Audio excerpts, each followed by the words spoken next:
Y'all want to know why I hated owning an auto repair shop? Why I literally prayed that somebody would buy it from me? I just wanted the pain to end. I wanted out, and then I didn't.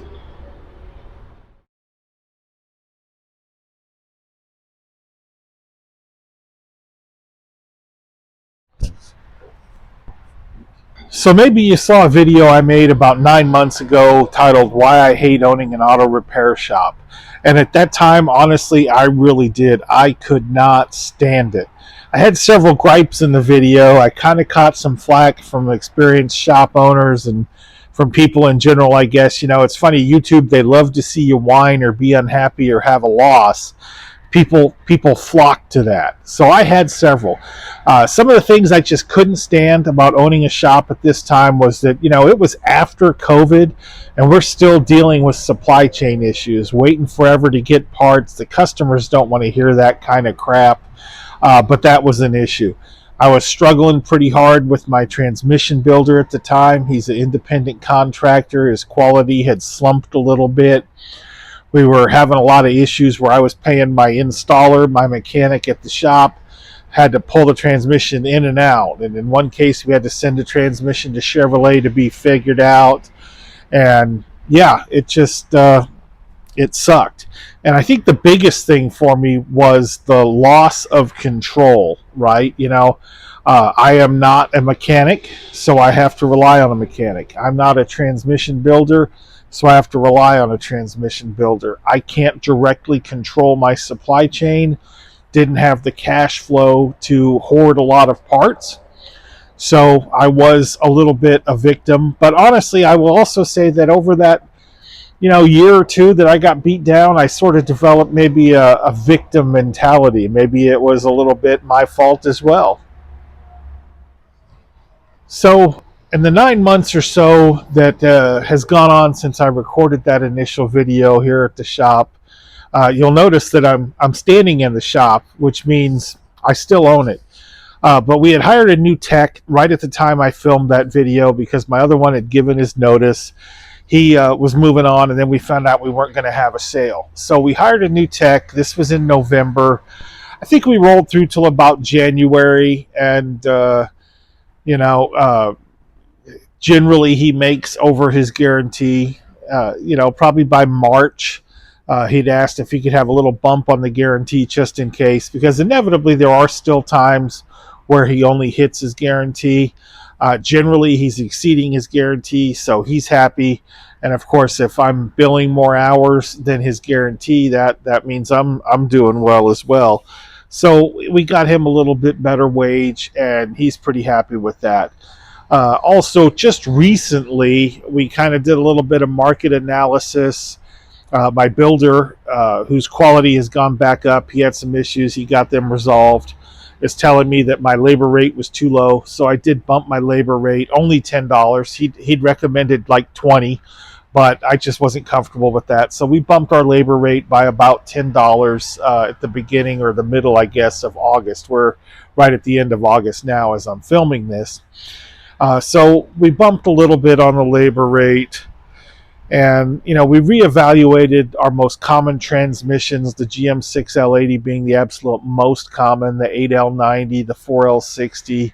We do some 10 speeds periodically, more Ford 10 speeds than GM 10 speeds. And we've started a little bit of a push on the remanufactured Nissan CVTs. These are probably our most common builds. So we did a little analysis on pricing. I took some of the builders' information to heart, and I bumped the prices a little bit on these transmissions. The reason I did it, well, obviously I'm greedy and I want all the money I can get. But you know, our shop is old and tired. We don't have a lot of fancy features here. We don't have uniform technicians. We wear shirts that just say our company name. And it's just me and one tech and a part-time guy, and then my transmission builder is an independent contractor as well, but he no longer works in this building. So I felt like the $10 an hour makes our shop rate $139. I felt like that was probably fair. And then I set transmission prices where we're near the bottom. You know, you can always find somebody cheaper. But I found that I did have a little room to increase my price and still deliver on being in the middle lower part of the price range. Gives me enough money to get the job done properly, still make a decent margin on the job, and then now it doesn't hurt as bad, God forbid, if we have to pull a unit back out or something because of an issue. So that's kind of where we're at in terms of what we've done price wise and increases and things like that. Something else I did was I kind of delved into the SEO thing and the internet marketing and what do we need to do. When I was ready to sell, I'd actually killed off our Google advertising. So currently we're giving Google $500 a month for just one single campaign that runs. It's $500 a month. It's for transmission rebuilds. And I've been watching a lot of YouTube. Well, I like to watch YouTube for entertainment purposes, but for the most part, I've been using it as a tool to benefit my business. They say that posting on your Google page on a regular basis helps boost your SEO. I don't know if that's true or not true, but I've been taking pictures when we have different kinds of jobs in. I've been posting short videos, just trying to bump that page's listings. Another thing that I started shortly after my epiphany last January was I started advertising or posting to Integrity's page on a regular basis, which a regular basis means I've been using that Meta Business Suite, and I've been posting reels and video reels and posts every day. You can use that Meta Business Suite and use a planner that they have. So I post for the whole week. I usually do it on Friday afternoons if we're slow, or I have downtime at home on Sunday afternoons where I do a lot of my computer type stuff. So I've been posting where I have 3, 4, 5 posts running every day. One of the ones that I did was just a transmission service, 149 plus fluid and filter, which really breaks out to be like $300, but the value appears to be there. What I learned is the videos and the posts do get pushed to the people that are following your page, okay? But they also get organically posted or shown to people in your geographical area. Now, they want you to pay for the post, but if you don't pay for the post, it is still seen by people in your area. I know this for a fact because I know I have friends that don't follow my pages, and they're seeing my posts. So that helps. And we've sold quite a few of the transmission services. We've done 1 or 2 AC ones. We had that as a special. I did a brake one that didn't really fly. But those are things that we've been doing. And then what I've also started doing just as a test, started this mid-August, and it's going to run through September. I'm doing $10 a day for paid Facebook posts. Now, Facebook is theoretically cheaper, is what they say, but the problem is it's not just people that are looking for your specific item. They're just, in my case, it's put out to a geographical area 7 miles away from my store. That's the lowest I could go, and people 25 to 65. That's who it shows it to. I have no idea if those people need auto repair or transmission services. Whereas with Google, where it theoretically costs more, the listing is shown to people that have Googled, several keywords like transmission repair, auto repair, things like that. And then, of course, they send you a little synopsis of how your paid advertising is going, your cost per click, your conversions, this and that. So I'm going to stick with that through September, and I have made a little call sheet to track where my leads are coming from. And Facebook and Meta both send you updates about your conversions, your cost per click, things like that. So we'll analyze that and see where we're at. I also had talked about in one of my previous videos, which reminds me, I'm going to make a playlist of repair shop related stuff because I do know some people are interested in that. They're maybe not interested in my car lot material. But we made some changes. I think I'd mentioned we'd hired an accountant. She got my shit in order. and got us all lined out. So we had some unfiled personal income tax. We got that squared away. Everything's been filed. I got a little payment plan. It is what it is.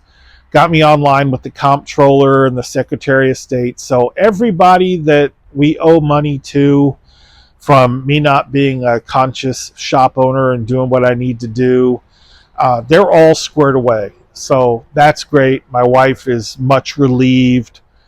And we converted the LLC to pay taxes as an S Corp. So that makes Tom a W-2 employee now. Now I'm taking in a whopping $24,000 a year salary. That doesn't mean that's all I earn. That means I get a salary on a W-2 of $24,000. The rest of the money that I take out is a dividend. So I'm getting some tax benefit, and then the dividends aren't subject to self-employment tax. So it helps me, and I get a check, and then we're doing federal withholding large enough that it's covering all of the tax liability for the year. So it's funny, my paycheck is $900 and some, but my federal withholding that comes out separately is close to $500. So it's almost a 50% tax on that 24, or maybe it's 30, but whatever it is, it's next to nothing. So we're doing that. That money, the W-2, hits my P&L as a wage. And so that's part of the story too. Sales and profits have improved greatly.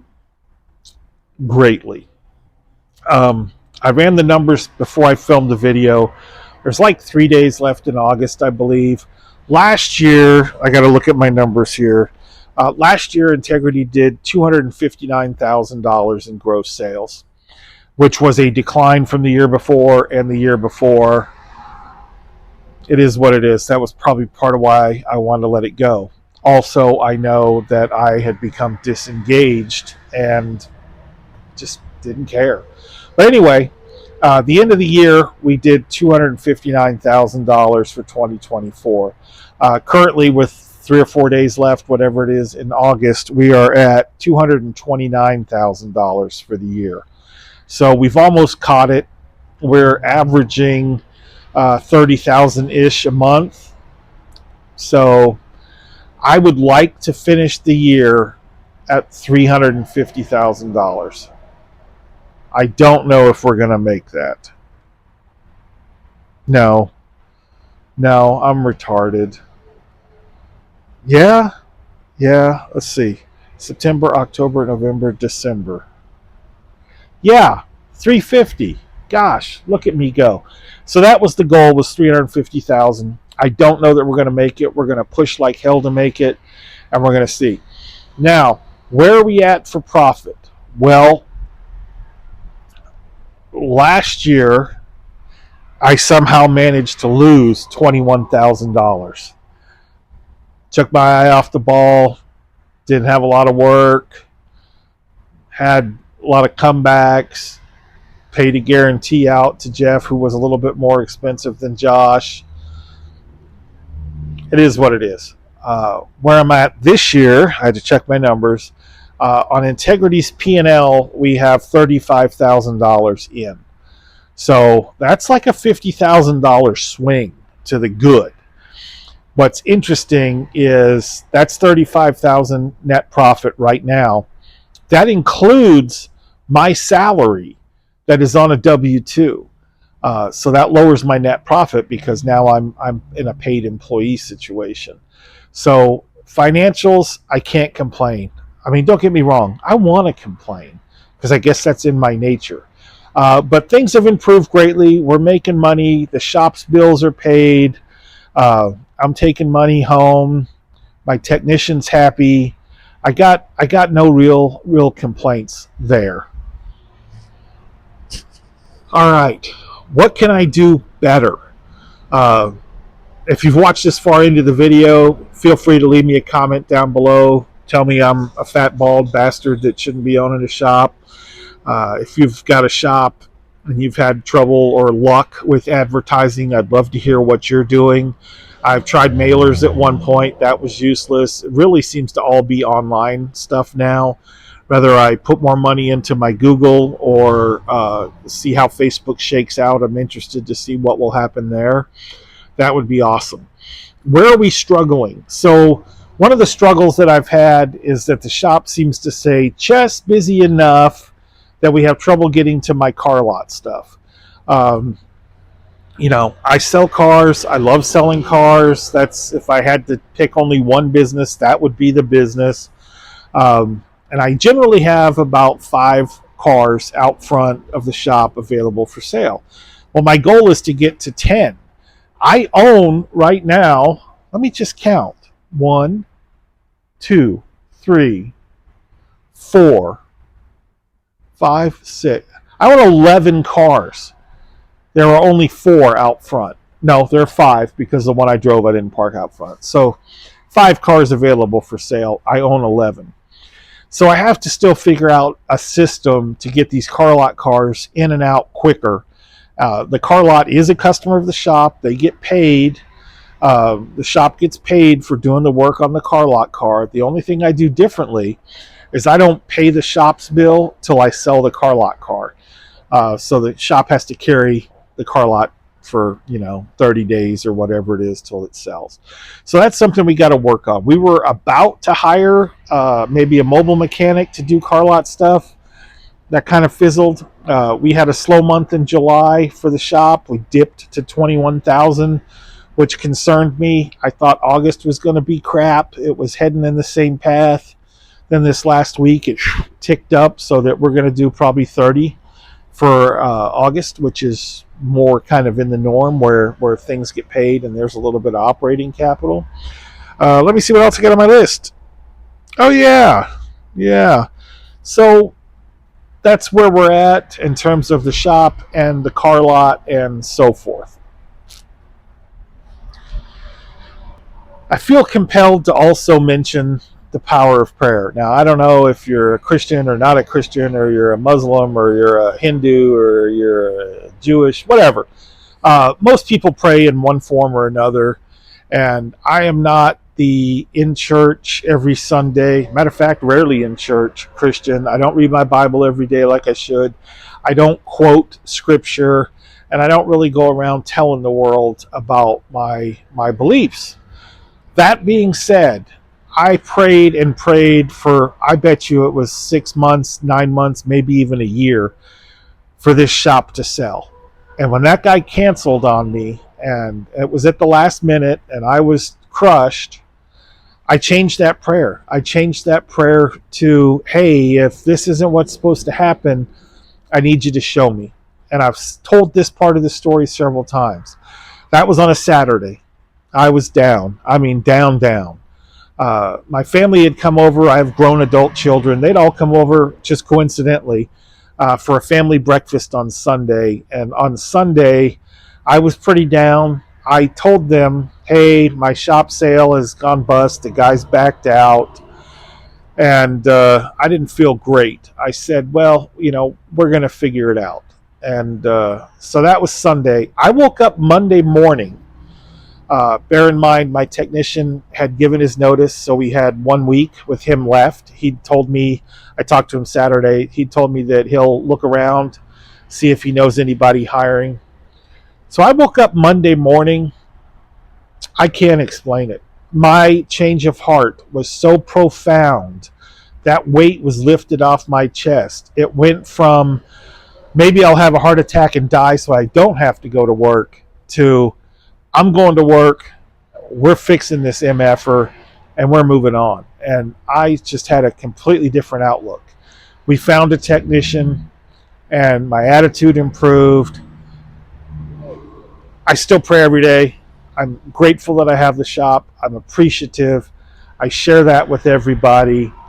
So if you're struggling, if you've got something on your mind or weighing on your heart, and maybe you pray or you don't pray as often as you should, it's just an idea, guys, but you might want to give it a try, because I cannot explain in any other way, shape, or form how my heart changed so much, my stress level changed so much, Revenue at the shop started taking off. Things just fell in place in very short order. So I equate it to the power of prayer.